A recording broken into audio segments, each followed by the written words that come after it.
Ini pengalaman kami ya, seringkali itu main salah-salahan Pak Wamen. Iya, betul. Artinya begini, pada saat ada kejadian di sana, semua menyalahkan muasasahnya karena tidak komit dengan negara. Sekarang syarikah. Ya, syarikah ya. Akhirnya dari mulai menyalahkan lembaga yang ada di situ, negara yang di sana tidak tanggung jawab, sampai akhirnya menyalahkan Tuhan. Artinya apa? Sabar ya, ini ujian dari Allah. Ujian dari Allah. Padahal sebenarnya kesalahan dari orang ini, tapi yang dibawa-bawa Tuhan. Nah, ini kayaknya artinya kan ke depan sudah harus dibenahi. Apa yang kira-kira akan dilakukan? Apa yang sudah dipersiapkan oleh Kementerian Haji? Sekarang mulai dari istilah istitoah kesehatan, Mas.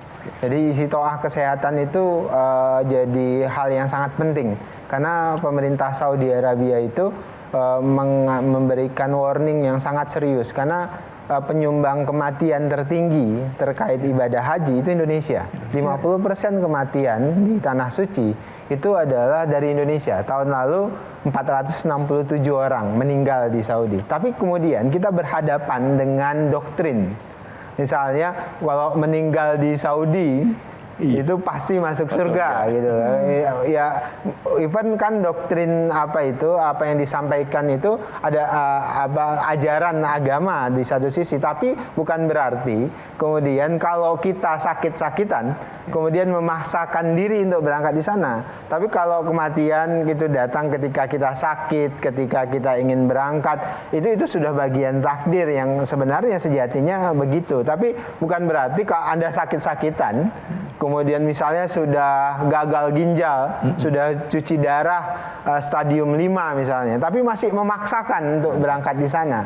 Kenapa? Karena berharap nanti misalnya meninggal di Saudi Arabia. Itu tidak betul kalau begitu. Makanya kemudian istitoah kesehatan kami pertegas. Misalnya gagal ginjal, stadium 5 yang sudah cuci darah tidak bisa berangkat. Diabetes akut tidak bisa berangkat. Nah, kami mulai dari situ, Mas, supaya nanti di sana akan tertib istitoah. Nah, resikonya apa? Resikonya kita berhadapan dengan fakta emosional. Saya sebutnya fakta emosional. Kenapa? Karena sudah lama ngantri, tiba-tiba nggak bisa berangkat. Nah, itulah kami membutuhkan dukungan penjelasan fikih dan syariat dari tokoh agama bahwasanya haji itu syaratnya harus istitoah. Istitoah itu adalah istitoah kesehatan, mampu secara material, mampu dan sebagainya. Jujur aja, ketika Prabowo membuat kementerian ini, saya tadinya berpikir ini ngada-ngada nih. Karena ngurusin satu hal kok ada kementeriannya.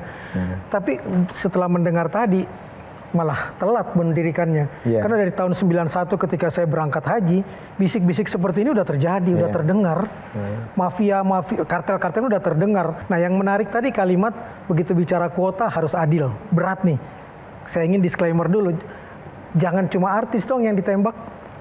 Karena yang bisa bayar 500 1 juta itu pejabat, teman saya orang TV, orang televisi aja dengan 500 juta berangkat kok. Jadi supaya adil nih, jangan cuma lihat artisnya. Contohnya siapa yang punya duit gitu kan? Siapa yang punya duit 500 1 miliar bisa berangkat. Kita mengalami musibah Sumatera Utara, Aceh, Sumatera Barat. Akan banyak calon jemaah haji kita yang mungkin juga wafat. Kuota dia akan diambil oleh siapa? Jelajahi cara baru mendapatkan informasi. Download Metro TV Extend sekarang.